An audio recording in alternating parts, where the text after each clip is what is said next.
What if your Christmas morning started like this? Golden sunshine over Sydney Harbour, the Opera House gleaming against an impossibly blue sky. What if New Year's Eve meant watching the world's most spectacular fireworks while standing barefoot on warm sand? For millions of us in the Northern Hemisphere, December means one thing: escape. Not to another grey, cold destination, but to real, glorious beach and barbecue summer.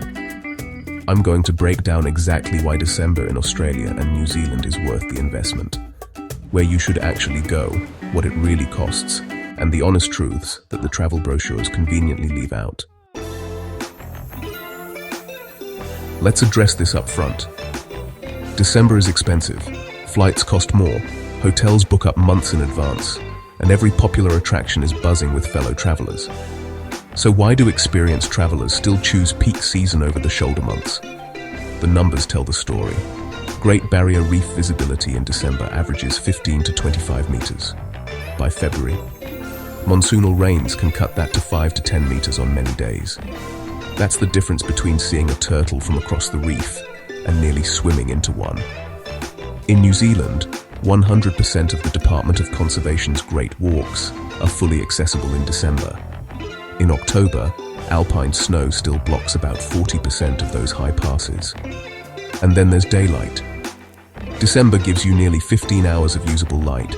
Sunrise before 6 a.m., sunset past 8 p.m. That's 3 more hours than September.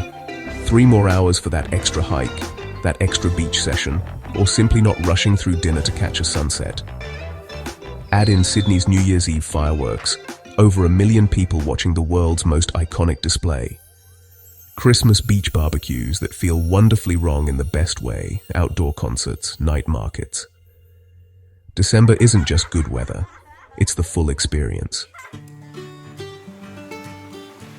Let's start with Australia. Sydney in December is the country at its most iconic. The harbour sparkles, Bondi pulses with energy, and outdoor culture hits full stride. But here's what most travel guides won't tell you. Skip the tourist crowds at Bondi. Head north to Palm Beach, the real summer bay from home and away, where locals still outnumber visitors. The Bondi to Coogee walk is great, but the ferry to Manly followed by the North Head walk. Equally stunning views, fraction of the crowds. For New Year's Eve, unless you've booked a harbour restaurant months ago, try Bradley's Head in Mosman or Mrs. Macquarie's Point. Unobstructed views of both the bridge and Opera House. Free. Just arrive early with a picnic. Now, the Great Barrier Reef. December sits in the sweet spot. Water's around 28 degrees. Warm enough for extended snorkeling without a wetsuit. Calm enough for comfortable boat trips. Book reef tours at least 4 to 6 weeks in advance. And consider Port Douglas instead of Cairns. It's quieter, more upscale, and closer to the outer reef where visibility and marine life are actually superior. For the hidden gems, the Whitsundays deserve more than a day trip. Stay overnight on Hamilton Island and catch Whitehaven Beach at sunrise before the day boats arrive. And Tasmania, Australia's best-kept summer secret. While the mainland bakes, Tassie offers hiking in comfortable 18 to 24 degree weather, plus Hobart's Mona Museum when you need a break from trails. If Australia is about beaches and marine life, New Zealand is about landscapes that make you question whether you've stepped into a fantasy novel. Queenstown has earned its adventure capital reputation. But December reveals its softer side too. You can bungee off the Kawarau Bridge in the morning, then wine taste in Gibbston Valley by afternoon, and, honestly, hike Ben Lomond for views that'll haunt your dreams for years. The Milford Track requires serious planning. It's 53 kilometers through Fjordland, limited to just 40 independent walkers per day during peak season. Bookings open in May and sell out within hours. So if you're watching this for December 2025, you may need to book a guided option. But the South Island really rewards exploration beyond the famous spots. There's the Otago Peninsula for wildlife, yellow-eyed penguins, fur seals, and the world's only mainland albatross colony. West Coast glaciers by helicopter when December's stable weather makes flights reliable. Stewart Island for genuine wilderness and, honestly, near-guaranteed kiwi sightings. Don't skip the North Island. Rotorua's geothermal wonders, bubbling mud pools, erupting geysers, plus Maori cultural experiences that provide genuine insight, not just tourist theatre.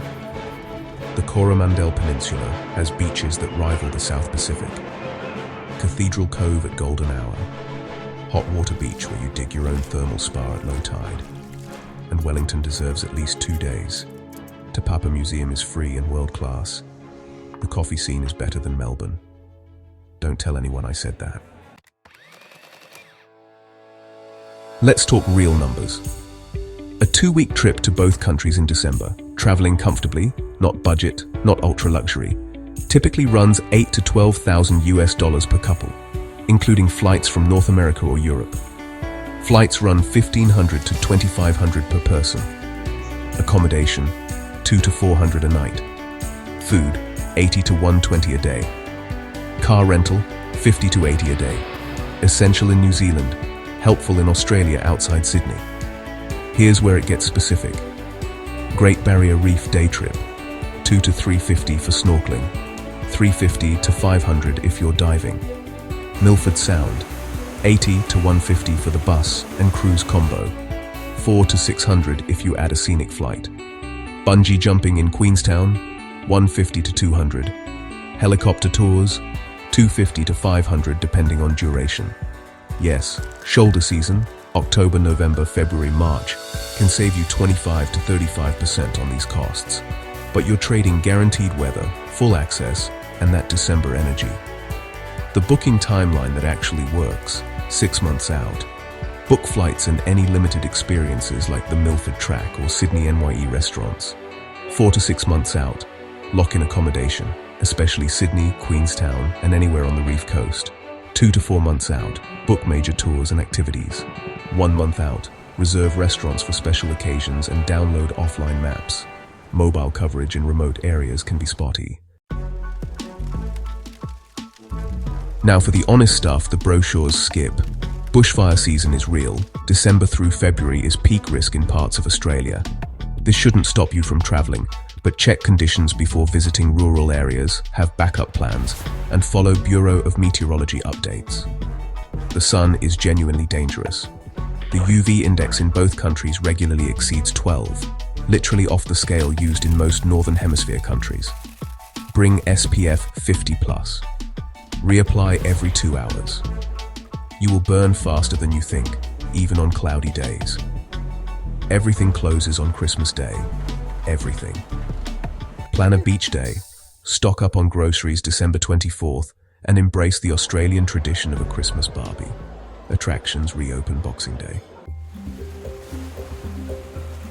December in Australia and New Zealand isn't the budget option.